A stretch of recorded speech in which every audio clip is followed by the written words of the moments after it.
Naš neobični gost u studiju, drug Antonio Perban. Hoćete se predstaviti s time da nam kažete što radite? Ja sam profesor tjelesnog i zdravstvenog odgoja u Varaždinu na Tekstilno-školskom centru.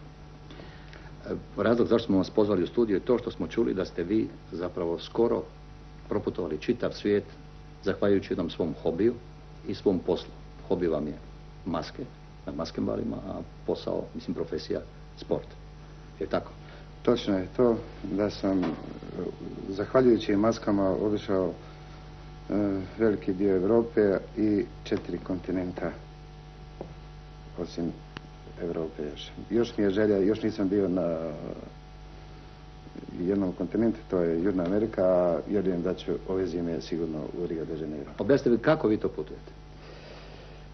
Pa još iz djetinjstva to mene ostalo od moga brata, mislim, moj brat ima sklonosti za umjetnost i on je to, mislim, ja sam uz njega kao mlađi brat, to sam vidio, on je to pravio te maske i tako da sam poprimio nešto od njega, a još i dan danas on još to radi, pa ako ja ne bi nešto znao, da se nekako nadopunjavamo nas dva.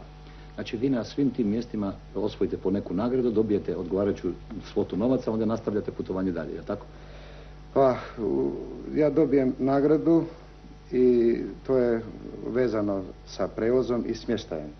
Obično za jednu i za 2 osobe. A normalno moram imati džeparac isto poneti novca. Ali ipak glavni dio sredstava je na taj način osiguran. Glavni dio je osiguran. Koliko ste ukupno dobili nagrada? Pa, kad bi kroz unazad vratili to vrijeme na 15-20 godina, to svake godine sam dobio od nekoliko vrijednih nagrada, pa kao i zadnji puta, prošle godine sam dobio čak 16 nagrada jedan put. Od jedan put? Da. A za što ste sve dobili te nagrade? Možemo početi redom. Da. Ne, nego mislim ovih 16, kako ste ih dobili od jedan put? Za 16 maski ili? Ne, za jednu masku, ali više sponzora je bilo. Više sponzora koji su nagrađivali tu i tu masku. Pa recimo ja ću izdvojiti samo 3 glavnije, ove praktične nagrade, neću to sada reći, ali prva nagrada je kao 10 dana da biram gdje god želim iz programa putnika Kompasove putne organizacije.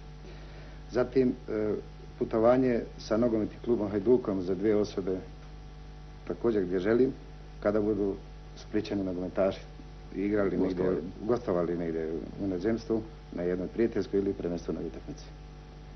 Je li vas košta izrada maske? Normalno da košta, ali sigurno neuporedivo manje prema onome što dobijete. To košta, recimo, jedna maska dobro napravljena, izrađena, ja sam to vidio u Njemačkoj, u Mainzu, gdje ljudi daju do 10.000 maraka za jedan kostim, ali ja to manje nekako uložim, ali budem nekako maštovitija to. Dakle, ta se mašta vama isplatila, da ste postali svjetski putnik zahvaljujući svojim maskama? Ja mislim da sam obišao dosta svijeta i da još nisam stao, ali želja mi je da još nastupim u Južnoj Americi. I normalno nastojite se time baviti koliko god duže možete? Koliko god, nekako ja to proživljavam na svoj jedan način kroz cijelu godinu. Nije to jednostavno nastupiti na jednom tako finalnoj večeri za takmičenje, za nagradu pred publikom, jer ja to kroz cijelu godinu se pripremam, evo i ovoga trenutka samo dok ja razmišljam šta će već ove godine biti. Pa dobro, kad odete na neko putovanje, pošaljite nam razglednicu pa ćemo je pokazati našim gledalcima i uvjeriti ih da ste to isplatili. To ću napraviti i zahvaljujem. Hvala vama.